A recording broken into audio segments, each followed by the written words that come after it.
Have you been diagnosed with depression and struggle with sadness? Maybe you're scared of being criticized. Loss of interest, aches and pain. Always thinking something terrible. Ask your doctor about Effexor XR. Ask your doctor about Cymbalta. Talk to your doctor about Zoloft. So talk to your healthcare professional. Get with your doctor Talking today. to your doctor. Tell your doctor. Contact your doctor immediately. Talk with your doctor.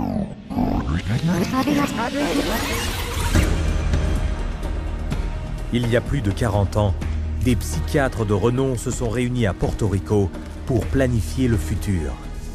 We see a developing potential for nearly a total control of human emotional status, mental functioning, and will to act. Leur plan, créer d'ici l'an 2000 une gamme de psychotropes contrôlant chaque aspect du comportement humain.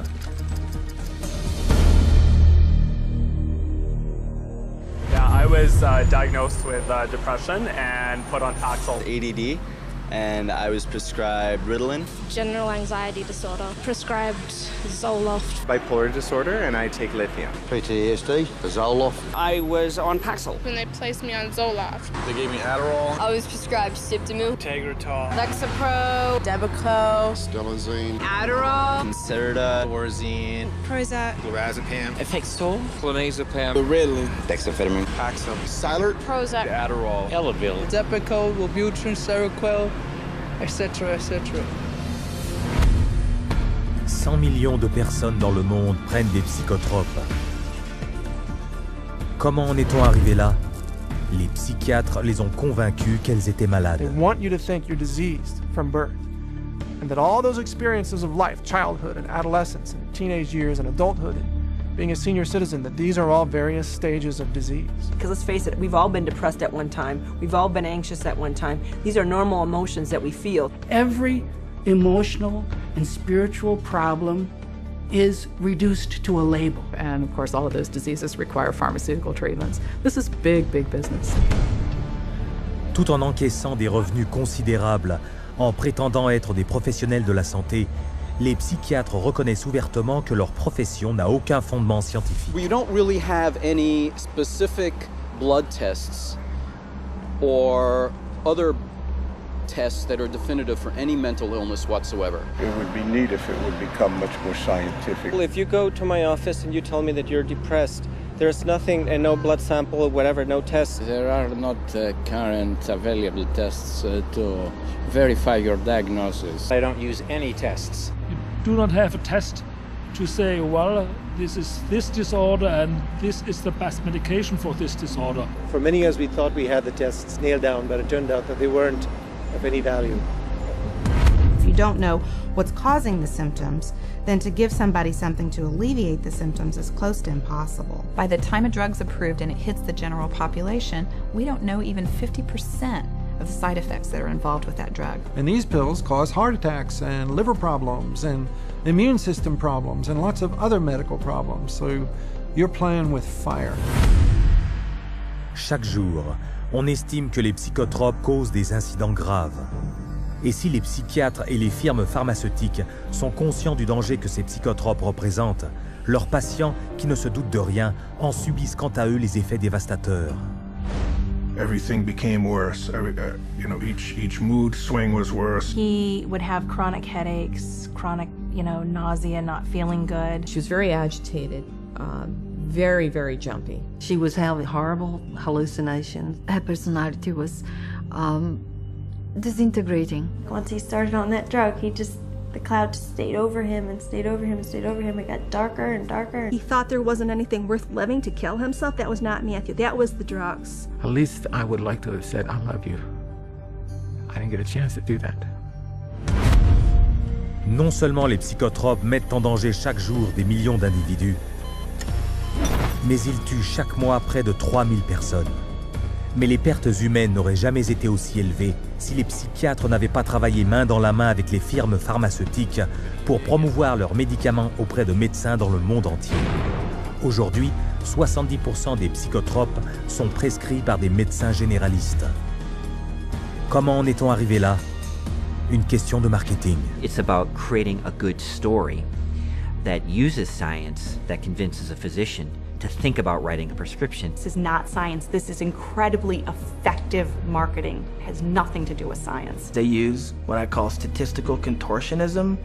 Basically just skew the numbers, make everything look fantastic, you hide the bad numbers. They're learning every trick in the book. They're evolving into efficient marketing machines, and it's working. There's definitely an unholy alliance between psychiatry and pharmaceutical sales.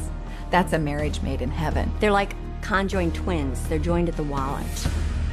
Avec 374 maladies mentales dans le manuel diagnostique de la psychiatrie, et plus à venir, les affaires sont en pleine expansion.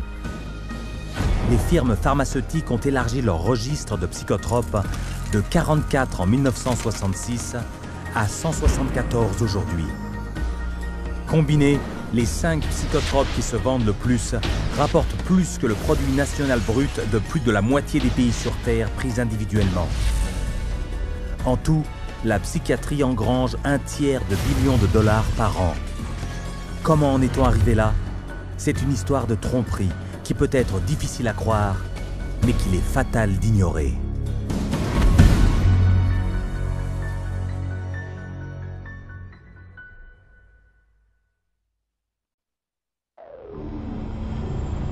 We took him to a psychiatrist, and within a matter of minutes, yeah, she's ADHD, and here's your drug. Went on the Medicaid, and 5 minutes later, he was on Zyprexa. He saw the psychiatrist who prescribed the medicine for 20 minutes. The guy didn't even look at her. He talked to her a little bit. Now, how can you tell if somebody's ADHD or not ADHD from just a few minutes talking to her? Next thing I know, I'm getting handed a handful of Xanax. That's how easy it is to get these drugs. Just so easy. It's just passed to me like candy. That simple.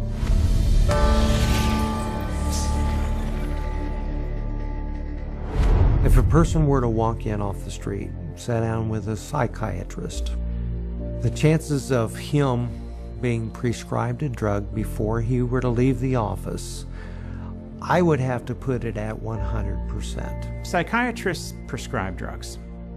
They might have different ways of diagnosing, they might have different ways of interacting with a patient, but it's rare to find a psychiatrist that uses no drugs. The psychiatrists today are, in quotes, admitting they can't cure these mental illnesses, and they're therefore going to manage your illness by using a drug. 50 years ago, a person who was going through a divorce would have relied on family, friends, clergy, and even the family doctor to a certain extent for conversation to work through the issue. They certainly wouldn't have been medicated. C'était avant l'ère des psychotropes. Les psychiatres, qui avaient le statut le plus bas au sein de la profession médicale, travaillaient presque exclusivement dans des hôpitaux psychiatriques. Sans traitement, ils avaient peu de chances d'être respectés comme véritables médecins par le public et le milieu médical. Psychiatrists had for years been on the fringe of medicine. Typically, the standard doctor internist would have very low regard for psychiatrists because it was understood not to be a very clear science or art. Psychiatrists wanted to be viewed as physicians, as doctors, and in order to be viewed as physicians and doctors, the people they dealt with had to be viewed as patients. And if doctors dealt with diseases, then their patients had to be diseased. Psychiatrists had a wonderful opportunity, they felt, to become respected in the eyes of their peers. They raced to create a whole diagnostic book called the DSM, the Diagnostic and Statistical Manual, which was created by consensus. A group of psychologists and psychiatrists get together, and if they have made common observations, they have a vote and they now classify a new disease. And they give it a number and it graduates into the DSM classification. And it's a dangerous book. It's a book that has many disorders that could apply to any one of us because the disorders are not real medical diseases. And it's things that apply to nearly all of us at times. Are you afraid of meeting new people? Are you afraid to speak in front of a large crowd of people? Does it make you nervous to go and to talk to your boss about a complaint? You can invent a mental disorder based on a checklist of symptoms, and that is exactly how the Diagnostic and Statistical Manual, the billing Bible for psychiatry, works. Depuis la première édition du DSM en 1952, le nombre de diagnostics n'a cessé de croître. Du livret peu épais de 130 pages énumérant 106 prétendus troubles mentaux, le DSM est devenu un volume de 886 pages. Aux États-Unis, les psychiatres doivent utiliser ce manuel pour faire un diagnostic, prescrire des psychotropes et facturer leurs services. L'industrie psychiatrique utilise actuellement le DSM pour encaisser plus de 72 milliards de dollars des assurances publiques et privées. The DSM is used to diagnose and then give a label, and the label is used for billing purposes. That's how they get paid. You have to have a term in the Diagnostic and Statistical Manual in order to then call it a disease and treat it as a disease and write a prescription for it. And so because they can vote it in, they can create, and then the drug industry can just take over and market their drugs for those new disorders. And those drugs were welcomed by psychiatry leaders because it made us real doctors. Of course, first the public had to believe that there was something wrong with them, and that that thing wrong was biochemical, and that that could then be treated by a drug which was supposed to cure all. And so it was relatively easy, I think, to say, well, look, let's start looking at mental illness as fundamentally a matter of chemical imbalance in the brain. Chemical imbalance is a term that's used as a marketing ploy, as opposed to anything that there's scientific evidence to support. Nobody has yet measured, demonstrated, or created a test to show that somebody has a chemical imbalance in their brain. Period. How do you market a drug that restores the chemical balance or corrects a chemical imbalance? How can you do that in good conscience if you don't even know what one is? The whole myth of the chemical imbalance was created to sell drugs. Et si les psychiatres et les firmes pharmaceutiques ont utilisé ce mythe pour gagner des milliards en procurant des quantités considérables de psychotropes aux consommateurs qui ne se doutaient de rien, ce sont ces derniers qui en subissent les conséquences. On estime que la moitié des Américains qui se suicident sont sous psychotropes. Chaque année, on estime que les psychotropes tuent plus de 2,5 fois plus de gens que les homicides. Et à qui a-t-on confié la tâche de protéger le public contre les dangers de ces psychotropes dangereux? Aux États-Unis, à l'Agence de contrôle pharmaceutique et alimentaire, la FDA, dont le comité consultatif est surtout constitué de psychiatres qui font la navette entre l'industrie pharmaceutique, le milieu universitaire, leurs cabinets privés et la fonction publique, ce que l'on appelle le tourniquet. The revolving door at FDA is one of the primary reasons why the system that we have works so poorly. That revolving door is a direct result of the fact that a group of people with the same mindset are put into positions of being regulators and in the position of being formulators and sellers and marketers. The panels that are formed by the FDA to evaluate these drugs, the psychiatrists who are on those panels, almost all of them have conflicts of interest where they have directly or indirectly received funding from the very industry and the very parties within the industry whose drugs they are evaluating. So there's this tight little relationship between psychiatry, pharmaceutical industry, and FDA where they each mutually support each other, and yet the mental health of the population does not improve. Prenons par exemple le comité d'évaluation des psychotropes de la FDA qui a approuvé l'antidépresseur Paxil. Chaque psychiatre membre de ce comité a des liens financiers avec l'industrie pharmaceutique. Et ces conflits d'intérêts sont devenus si courants qu'ils ont fini par susciter une investigation de la part du Congrès. When I check these advisory committees who make recommendations to the FDA, and they're always approved after the advisory committee, I found that there were conflicts of interest. I found that many of the people on the advisory committees had never filed a proper report on stocks and bonds that they owned that might be viewed as a conflict of interest, and they're by law supposed to do that. Et ce réseau de conflits d'intérêts financiers entre la psychiatrie, l'industrie pharmaceutique et la FDA s'est encore renforcé en 1992 avec le vote de la loi sur la taxe pour les utilisateurs de psychotropes, encore appelée la PDUFA. Grâce à cette loi, la FDA peut recevoir une redevance de 100 000 $ par psychotrope pour accélérer son approbation et le mettre dans les mains des psychiatres et médecins plus rapidement que jamais. Congress told the FDA, your job is no longer to make sure drugs are squeaky clean safe before they get out on the market.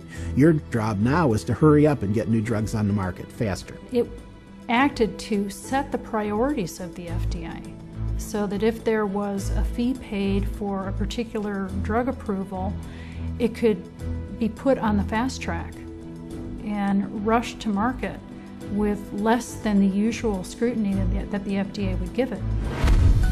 Et ce système d'approbation a été établi au détriment de la sûreté des psychotropes.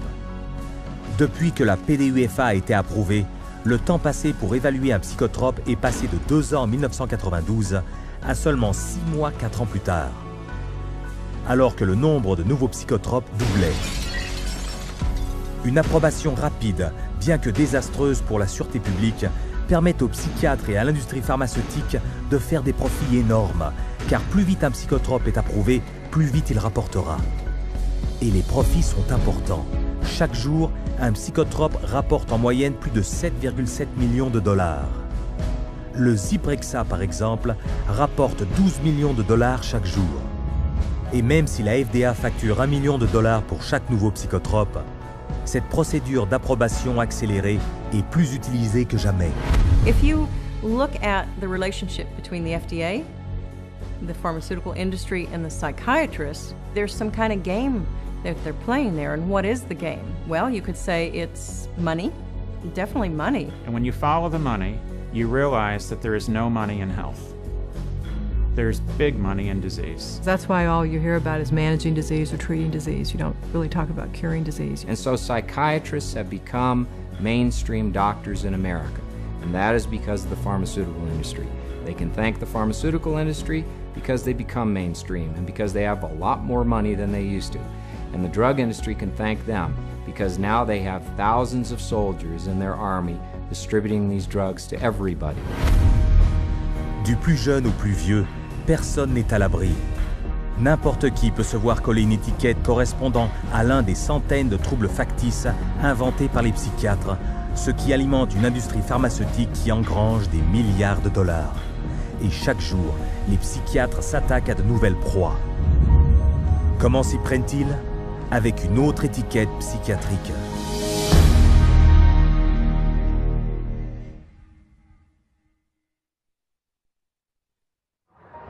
How many people do you know who have been diagnosed with a mental disorder? One.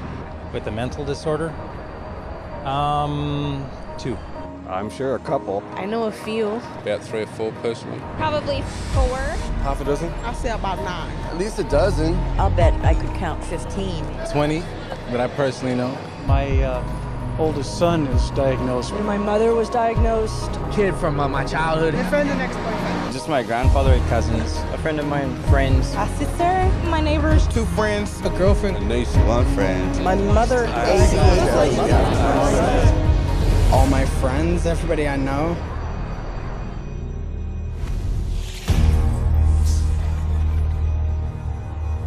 Chaque jour voit son lot de nouvelles maladies mentales. D'où viennent-elles? Des psychiatres, dont le manuel diagnostique et statistique permet de coller aujourd'hui une étiquette malade mentale à n'importe qui sur Terre. Psychiatrists, I believe, they look at every human being and they divide humans into 2 classes, clients and potential clients. We see this no more prevalent in any field than in the field of the mental disorders, where one disease after another is invented and then popularized and the public is made to worry about it. It's disease mongering. It's the selling of sickness. You know, sometimes it's a drug in search of a market, and it's giving public awareness to minor conditions with the ultimate goal is to sell more medications. It's not caring for people. When you run out of symptoms, you don't have any more clientele to market to. So you have to invent disease. And with psychiatric medications, you can invent diseases all day long. Look at human variation. Everyday things like shyness, sadness, or even situational depressions like grieving, postpartum depression, they all become studied and prescriptions start to get written for these drugs. Before these drugs were introduced in the market, people who had these conditions would not have been given any drug at all. And so it is the branding of a disease, and it is the branding of a drug for the treatment of a disease that did not exist before the industry made the disease. Exemple, la timidité, quelque chose de courant dans la vie, a été rebaptisé par les psychiatres trouble de l'anxiété sociale dans le manuel Diagnostic et Statistique. You know, people are nervous. Well, they come up with, say, social anxiety disorder. SAD, they'll call it SAD. And the connotation is that everybody ought to be happy and that here's a drug that can make you happy. So that a common occurrence, which is every now and again everybody's sad, we ought to be treating with a drug. Well, then they'll get this PR firm to drum up business for this. They'll put out all these studies that find, you know, there's so many people afflicted with this SAD, you know, and they'll start putting it in magazines, they'll start putting it on TV, they'll start a patient advocacy group that say, you know, that we're all affected by this, and then they'll come out with Paxil works for this. So they go to the FDA and they said, well, we ran this study and this works for this new invented disorder, and that is SAD, social anxiety disorder, and millions of people suffer from it. And it's purely fictional. It's a normal human emotion that everybody experiences at certain times or another, but they make it into a disease. Paxil, once it got approved by the FDA as the first antidepressant to be used for social anxiety, it took off huge. And it just moved from number 3 in the market amongst its peer drugs to number 1 in the market. Le trouble de l'anxiété sociale est simplement l'un des nombreux troubles psychiatriques fabriqués de toutes pièces pour alimenter le boom des prescriptions de psychotropes. Psychiatrists work to promote what the latest disease is going to be. These days, bipolar is getting that same type of promotion. Everybody's being educated about their bipolar illness, when in fact, we know having emotional ups and downs is distinctly human. Now bipolar is thrown around like water. You've got bipolar, I have bipolar. I'm up today, I'm manic. If I go home tonight and I'm depressed because I'm tired, that shows I have bipolar disease. It's a lot of hokum. Have you ever worried with seeing all the increased media on it that you might have a mental disorder? Yes. And which one is that? I would say bipolar. You know, they talk about bipolar a lot. Bipolar, I've known a lot of bipolar. Two friends from both of them were like diagnosed with bipolar. My neighbor, she was bipolar. I was diagnosed with bipolar. My mother had bipolar. He was actually bipolar. Schizophrenic bipolar. Bipolar and obsessive compulsive. Bipolar and ADHD. Bipolar disorder. Bipolar, yeah. Bipolar situation. Bipolar. Bipolar. Bipolar. Bipolar. Bipolar. There are 3 personality disorders, and then the most recent is bipolar. And that's just been in the past year. En fer de lance du processus de vulgarisation du trouble bipolaire, surtout chez les enfants, on trouve le psychiatre Joseph Biederman, porte-parole, conseiller et chercheur à la solde de 25 laboratoires pharmaceutiques. In 1996, the drug companies funneled all this money to this Dr. Biederman. He's well known. He's the one that came up and said that there's bipolar disorder in little kids. This was unheard of. There was no bipolar disorder in any kids. He came up with the study and published the articles out all over the world, and other doctors followed his lead that bipolar is in little kids. En raison de la promotion constante faite par le Dr Biederman et ses confrères, on observe une augmentation de 4000% du nombre de diagnostics du trouble bipolaire chez les enfants depuis 1994. Et le nombre d'ordonnances d'antipsychotiques prescrites aux enfants a quintuplé, atteignant à peu près 2,5 millions d'ordonnances. En 2008, le Dr Biederman a été accusé à la suite d'une enquête du Sénat de ne pas avoir déclaré 1,6 million de dollars de revenus personnels provenant de laboratoires pharmaceutiques. Mais les dégâts avaient été faits. À cause de cette lubie des troubles bipolaires inventés par le Dr Biederman, les antipsychotiques ou neuroleptiques, psychotropes parmi les plus forts que l'on prescrive, sont des drogues de choix pour la psychiatrie. Les 3 antipsychotiques qui se vendent le plus rapportent en tout $25 000 toutes les minutes. Et même si l'industrie des psychotropes rapporte déjà beaucoup, les psychiatres font tout pour fournir des diagnostics qui la rendent encore plus lucrative. Let's say this is the pie right here of a certain class of medications, and this is a pretty profitable pie, and everybody wants a piece of that pie. But what would happen if we made that pie even bigger? And how you make the pie even bigger is by expanding the uses for those drugs. They've already got a drug that's approved on the shelf. They can just pull it off the shelf, rename it, repackage it, and say, look, we've got a new drug for a new illness. When Prozac's patent ran out, that Eli Lilly had to look for a new source of profits. So all they did was change the name of the drug from Prozac to Serafem, changed the color of the pill from green to pink, and marketed it for PMDD, which is newly introduced into this book. What it tells us is that if you can come up with a label, a diagnostic label for a drug, then you can sell it like hotcakes. It's a business model, and it's a billion-dollar business model, and it works, and it's going to keep continuing. Aujourd'hui, n'importe qui peut, sans le savoir, prendre un psychotrope rebaptisé, reconditionné et prescrit dans un but non psychiatrique. Le Zyban, prescrit comme traitement pour les fumeurs, est en fait l'antidépresseur Wellbutrin. Le Cymbalta, une drogue psychiatrique prescrite pour soigner la dépression et l'anxiété, est maintenant vendue sous le nom de Yentrev pour venir à bout de l'incontinence urinaire. Les chercheurs psychiatriques testent des psychotropes pour des conditions aussi variées que l'obésité, l'alcoolisme, la passion du jeu, les bouffées de chaleur, l'herpès, la nausée, les démangeaisons, les tremblements et la tendance à s'arracher les cheveux. Il existe une pilule pour chaque maladie et on ne dit à pratiquement personne à quel point ces psychotropes sont dangereux. As a chemist, I'm making these drugs. They're proving deadly in our labs, and they're proving deadly in other labs. Dangerous, ineffective, causing the exact same thing they're supposed to treat. How are they selling them? For anyone who's given a label of a psychotic illness, drugs seem to be the automatic choice of treatments as night follows day.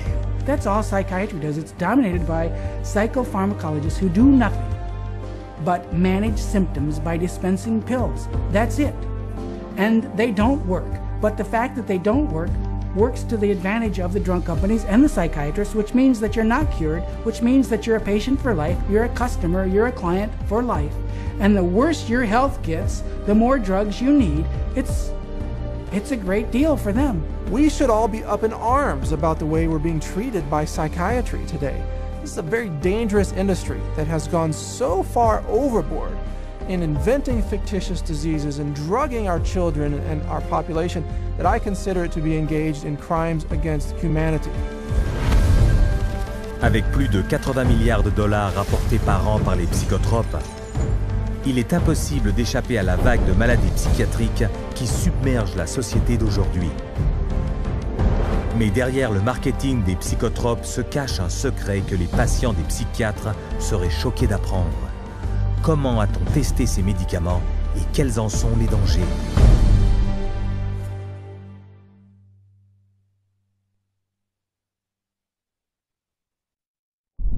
No one knows precisely how these psychiatric medications act. We don't know if I give you a medication if it is going to work or not. There's not a great deal of scientific support for using them. I myself, I try to pick a drug whose side effects might be useful. You have to choose what is the best option. We don't have sure methods. There are no rules. Everything it's an art, really. Often it's trial and error. It's a kind of a trial and error. It's trial and error. Some degree of trial and error, I guess. A blind man's bluff or something like that. You never know if it's the right drug. It's a much more complex subject. There's always going to be huge surprises, and that's what makes it so difficult. The best psychiatrists in the world will mess up all the time.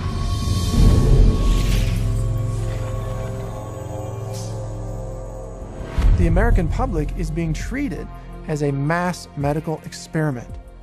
We are all being treated like guinea pigs by the pharmaceutical companies, the psychiatric industry, and the FDA. They are basically testing drugs on large parts of the population without really knowing what the results are going to be. It's a very dire situation that we're facing. We're talking about people's health and in many situations, people's lives. These are very serious issues.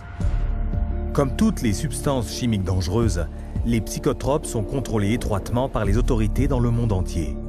Et pour qu'un nouveau psychotrope soit mis sur le marché, il doit être soumis à un test destiné à protéger le public. When a pharmaceutical company develops a new drug that they want to send to the market, what they do is they have to run it through clinical trials. They have to be able to provide to the FDA safety data to say this is a safe and effective drug. In clinical trials, psychiatrists are engaged to do the research. And we could bank on the fact that these psychiatrists are tied to the pharmaceutical companies. And the psychiatrist puts their name on there, they're seen as an expert. Talking mental drugs, who writes them? It's psychiatrists. So that's how it works. It's a terrible system. The desperate thing about it is that it's all dressed up in the name of science. It's not science at all, it's pure marketing. But they get away with it because it's called science. There's really no test, no x-ray, there's no chemistry that shows you have this condition. It's really just the opinion of someone who is probably taking money from pharmaceutical companies to prescribe drugs to people. Where's the biochemistry? Where's the research? Where's the substantiation? And the answer is it vaporizes like mist in the morning. It's not there. Mais le fait qu'il n'existe aucun test scientifique n'empêche pas les psychiatres de faire des essais cliniques avec des psychotropes dangereux. Les essais cliniques suivent un protocole scientifique précis à 4 phases. Les 3 premières étapes de l'essai doivent être remises aux autorités pour approbation. Dans la première phase, on vérifie si le médicament est toxique. Dans la deuxième, le médicament est soumis à des tests pour déterminer quel effet il a sur le corps. Si cette phase est acceptée, on passe à la phase 3. Mais vu qu'aucun laboratoire ne vérifie ni ne mesure de trouble mental, et vu qu'un profit important est en jeu, la recherche de psychotropes est un domaine sujet à de nombreuses interprétations subjectives et à la manipulation. There are many places where you can tweak the study just a little bit with the study design or with the way you gather the data or the way the data are reported. And there's so many different ways you could bias a study. I've seen what they did to the data in these trials. There's no question that they manipulated the data. For example, let's say they had 100 people to start with. 40% drop out. 30% have a positive response. 30% have no response. They then say that they have a 50% response rate, when in fact, most of us would say it's a 30% response rate because only 30 out of the original 100 really responded. And so you can see that that's a little bit of a manipulation of the research data. When they design drug studies, they're only looking at the one thing they want to see. And they don't report all the other things that are happening. Par exemple, l'antidépresseur Cymbalta. Lilly, I believe, in February of 2004, did a clinical trial study. The people in this clinical trial did not have symptoms of depression. And in that clinical trial, there were 11 attempted suicides and 4 suicides completed.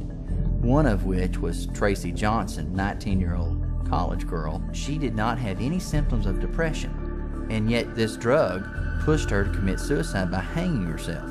That shoots the theory down that they say that, people get suicidal because of the, underlying illness that people kill themselves, that these weren't suicidal people to begin with. These weren't depressed at all. These were healthy people. Une abondante couverture médiatique en a résulté. Mais les psychiatres qui faisaient partie de la moitié des pays sur Terre pris individuellement. En tout, la psychiatrie engrange $1 tiers de billions de dollars par an. Comment en est-on arrivé là? C'est une histoire de tromperie qui peut être difficile à croire, mais qu'il est fatal d'ignorer.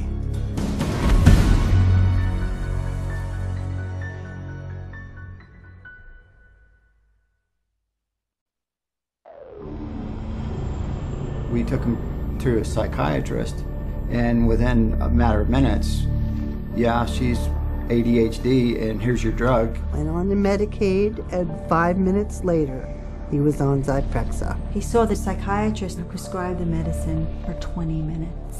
The guy didn't even look at her. He talked to her a little bit.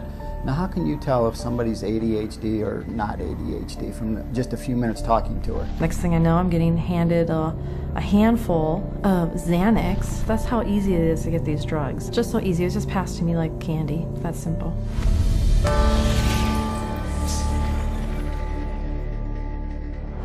If a person were to walk in off the street, sit down with a psychiatrist, the chances of him being prescribed a drug before he were to leave the office, I would have to put it at 100%. Psychiatrists prescribe drugs.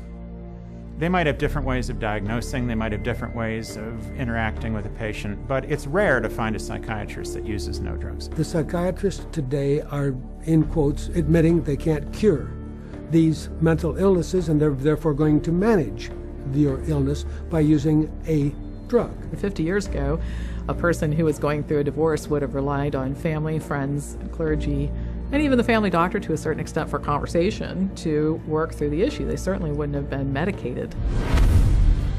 C'était avant l'ère des psychotropes. Les psychiatres, qui avaient le statut le plus bas au sein de la profession médicale, travaillaient presque exclusivement dans des hôpitaux psychiatriques. Sans traitement, ils avaient peu de chances d'être respectés comme véritables médecins par le public et le milieu médical. Psychiatrists had for years been on the fringe of medicine. Typically, the standard doctor internist would have very low regard for psychiatrists because it was understood not to be a very clear science or art. Psychiatrists wanted to be viewed as physicians, as doctors, and in order to be viewed as physicians and doctors, the people they dealt with had to be viewed as patients. And if doctors dealt with diseases, then their patients had to be diseased. Psychiatrists had a wonderful opportunity, they felt, to become respected in the eyes of their peers. They raced to create a whole diagnosis. En tout, la psychiatrie engrange $1 tiers de billions de dollars par an. Comment en est-on arrivé là? C'est une histoire de tromperie qui peut être difficile à croire, mais qu'il est fatal d'ignorer.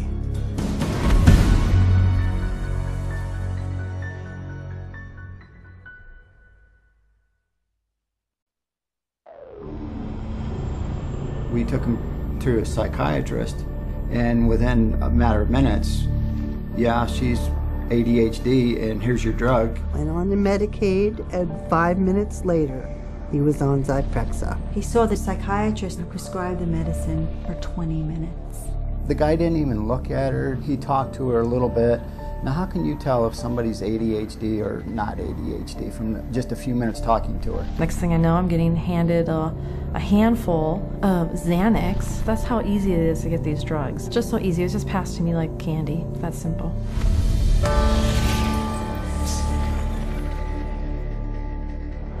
If a person were to walk in off the street, sit down with a psychiatrist, the chances of him being prescribed a drug before he were to leave the office, I would have to put it at 100%. Psychiatrists prescribe drugs.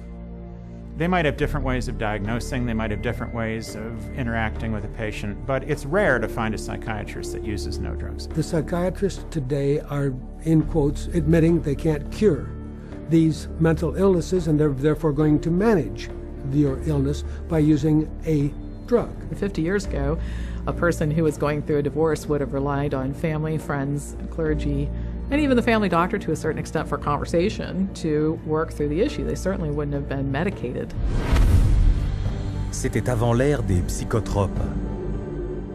Les psychiatres, qui avaient le statut le plus bas au sein de la profession médicale, travaillaient presque exclusivement dans des hôpitaux psychiatriques.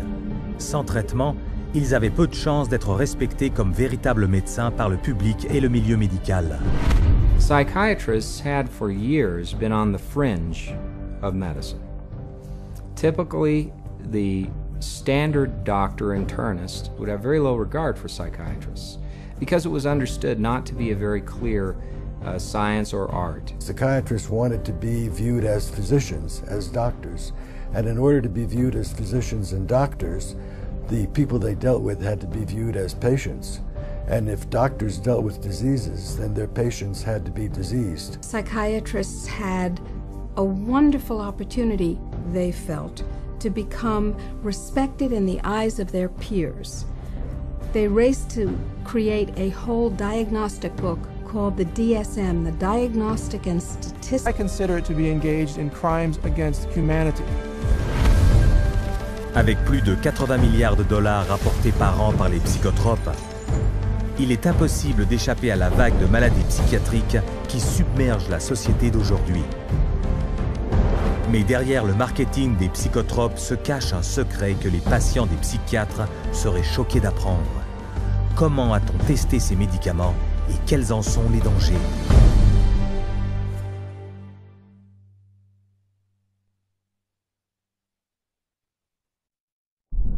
No one knows precisely how these psychiatric medications act. We don't know if I give you a medication if it is going to work or not. There's not a great deal of scientific support for using them. I myself, I try to pick a drug whose side effects might be useful. You have to choose what is the best option. We don't have sure methods. There are no rules. Everything it's an art, really. Often it's trial and error. It's a kind of a trial and error. It's trial and error. Some degree of trial and error, I guess. A blind man's bluff or something like that. You never know if it's the right drug. It's a much more complex subject. There's always going to be huge surprises, and that's what makes it so difficult. The best psychiatrists in the world will mess up all the time.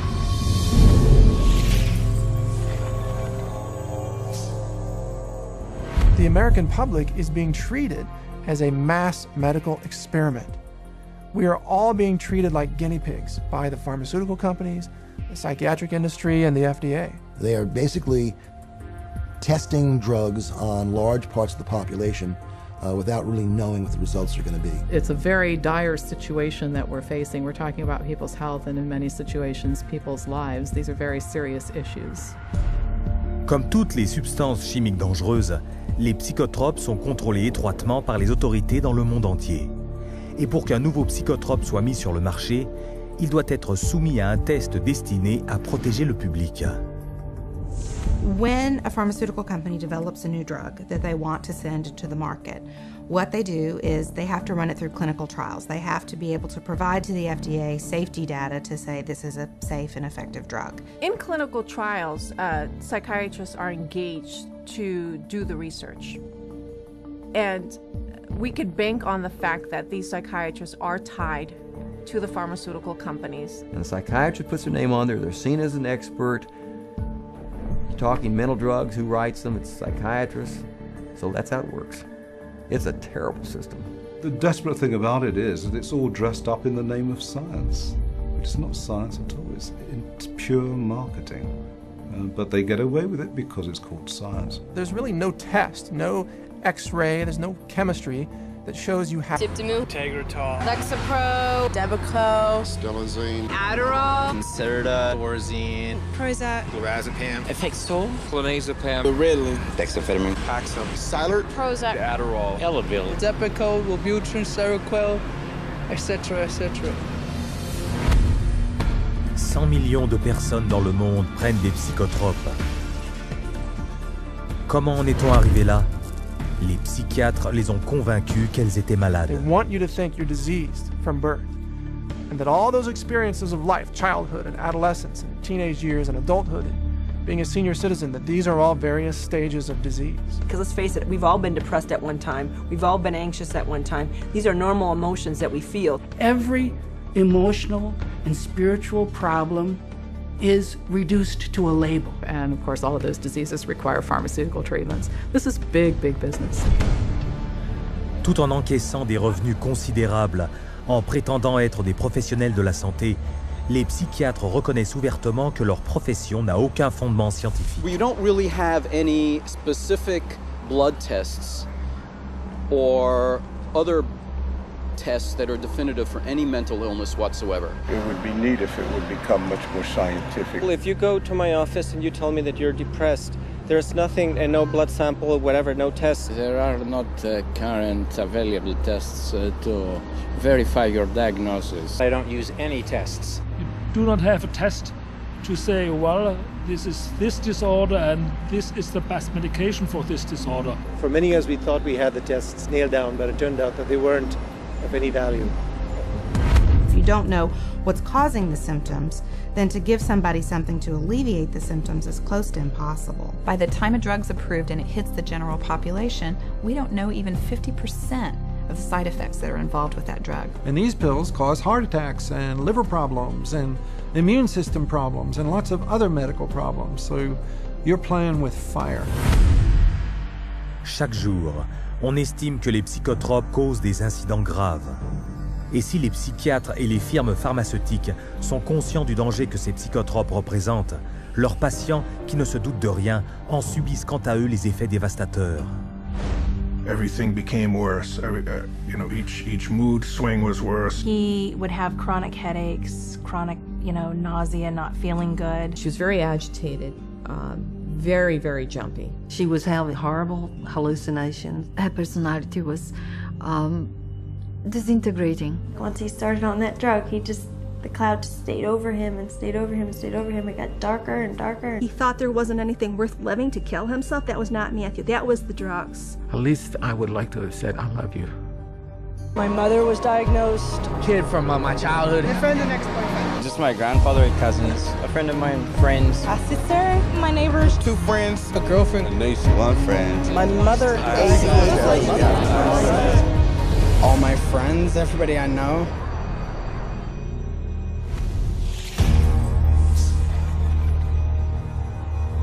Chaque jour voit son lot de nouvelles maladies mentales.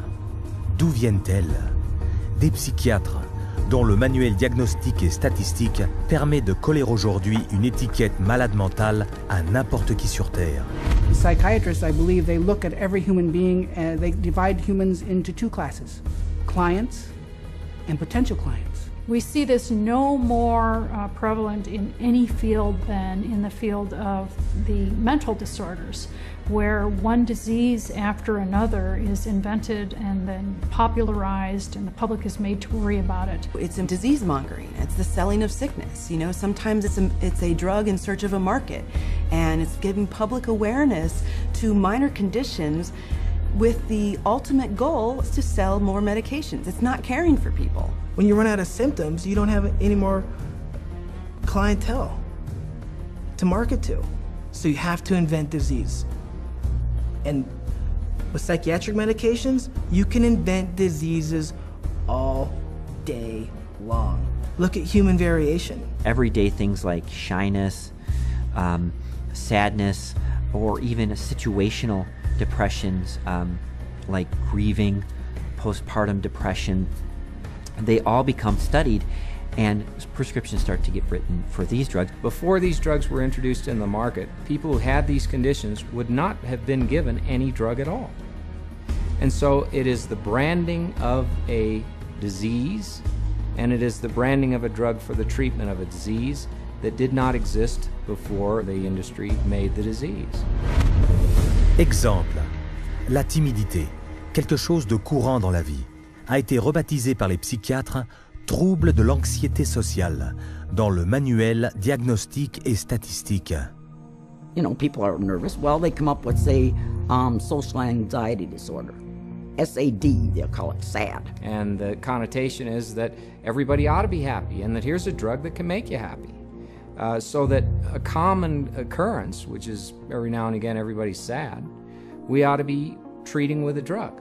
Well, then they'll get this PR firm to drum up business for this. They'll put out all these studies that find, there's so many people afflicted with this SAD, and they'll start putting it in magazines, they'll start putting it on TV, they'll start a patient advocacy group that say, that we're all affected by this. And de la profession médicale travaillaient presque exclusivement dans des hôpitaux psychiatriques.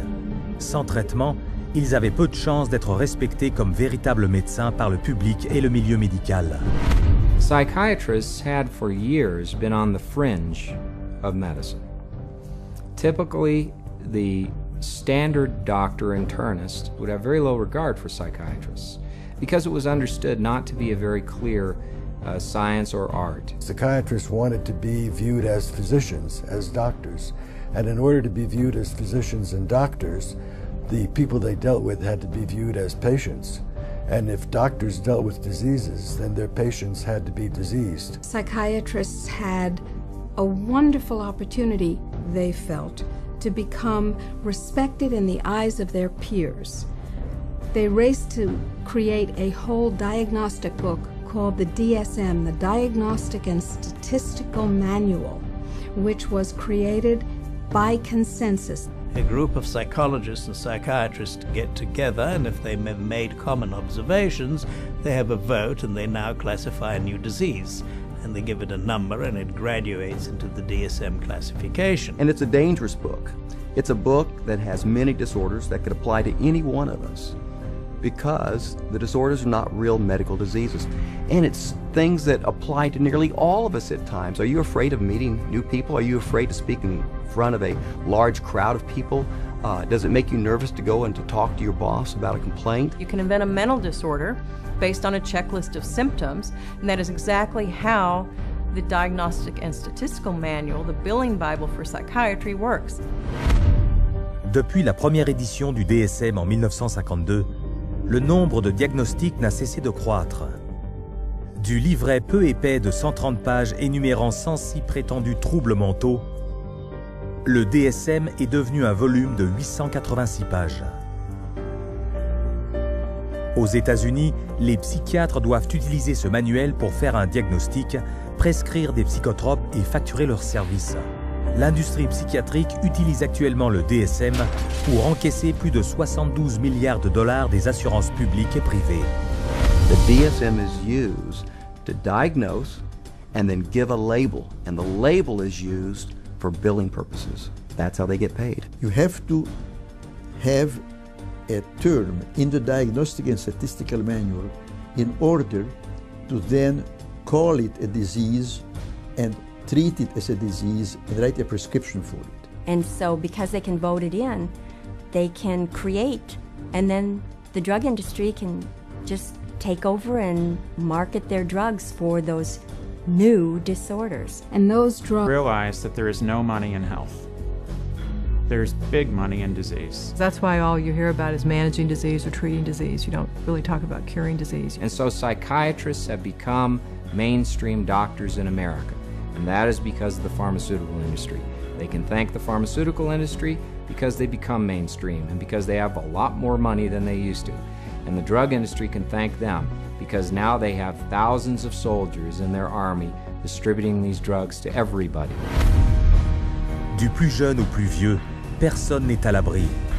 N'importe qui peut se voir coller une étiquette correspondant à l'un des centaines de troubles factices inventés par les psychiatres, ce qui alimente une industrie pharmaceutique qui engrange des milliards de dollars. Et chaque jour, les psychiatres s'attaquent à de nouvelles proies. Comment s'y prennent-ils? Avec une autre étiquette psychiatrique.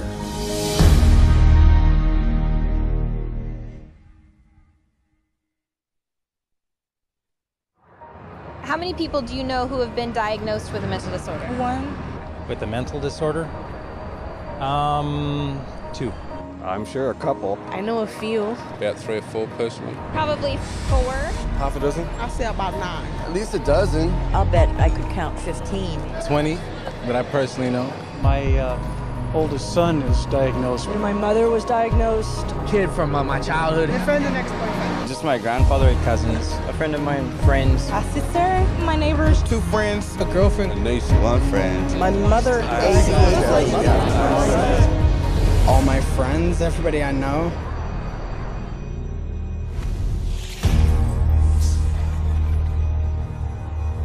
Chaque jour voit son lot de nouvelles maladies mentales. D'où viennent-elles? Des psychiatres, dont le manuel diagnostique et statistique permet de coller aujourd'hui une étiquette malade mentale à n'importe qui sur Terre. Psychiatrists, I believe, they look at every human being and they divide humans into 2 classes: clients and potential clients. We see this no more prevalent in any field than in the field of the mental disorders, where one disease after another is invented and then popularized and the public is made to worry about it. It's in disease mongering. It's the selling of sickness. You know, sometimes it's a drug in search of a market. and it's giving public awareness to minor conditions with the ultimate goal is to sell more medications. It's not caring for people. When you run out of symptoms, you don't have any more clientele to market to. So you have to invent disease. And with psychiatric medications, you can invent diseases all day long. Look at human variation. Everyday things like shine. The mental health of the population does not improve. Prenons par exemple le comité d'évaluation des psychotropes de la FDA qui a approuvé l'antidépresseur Paxil. Chaque psychiatre membre de ce comité a des liens financiers avec l'industrie pharmaceutique. Et ces conflits d'intérêts sont devenus si courants qu'ils ont fini par susciter une investigation de la part du Congrès. When I check these advisory committees who make recommendations to the FDA, and they're always approved after the advisory committee, I found that there were conflicts of interest. I found that many of the people on the advisory committees had never filed a proper report on stocks and bonds that they owned that might be viewed as a conflict of interest, and they're by law supposed to do that. Et ce réseau de conflits d'intérêts financiers entre la psychiatrie, l'industrie pharmaceutique et la FDA s'est encore renforcé en 1992 avec le vote de la loi sur la taxe pour les utilisateurs de psychotropes, encore appelée la PDUFA. Grâce à cette loi, la FDA peut recevoir une redevance de $100 000 par psychotrope pour accélérer son approbation et le mettre dans les mains des psychiatres et médecins plus rapidement que jamais. Congress told the FDA, your job is no longer to make sure drugs are squeaky clean safe before they get out on the market.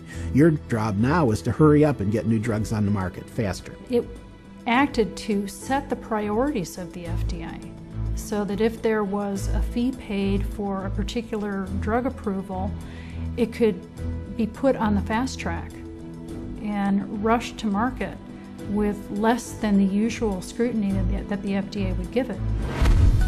Et ce système d'approbation a été établi au détriment de la sûreté des psychotropes. Depuis que la PDUFA a été approuvée, le temps passé pour évaluer un psychotrope est passé de 2 ans en 1992 à seulement 6 mois 4 ans plus tard, alors que le nombre de nouveaux psychotropes doublait. Une approbation rapide, bien que désastreuse pour la sûreté publique, permet aux psychiatres et à l'industrie pharmaceutique de faire des profits énormes, car plus vite un psychotrope est approuvé, plus vite il rapportera. Et les profits sont importants. Chaque jour, un psychotrope rapporte en moyenne plus de 7,7 millions de dollars. Le Zyprexa, par exemple, rapporte 12 millions de dollars chaque jour. Et même si la FDA facture $1 million pour chaque nouveau psychotrope, cette procédure d'approbation accélérée est plus utilisée que jamais. If you look at the relationship between the FDA, the pharmaceutical industry, and the psychiatrists, there's some kind of game that they're playing there. And what is the game? Well, you could say it's money, definitely money. And when you follow the money, you realize that there is no money in health.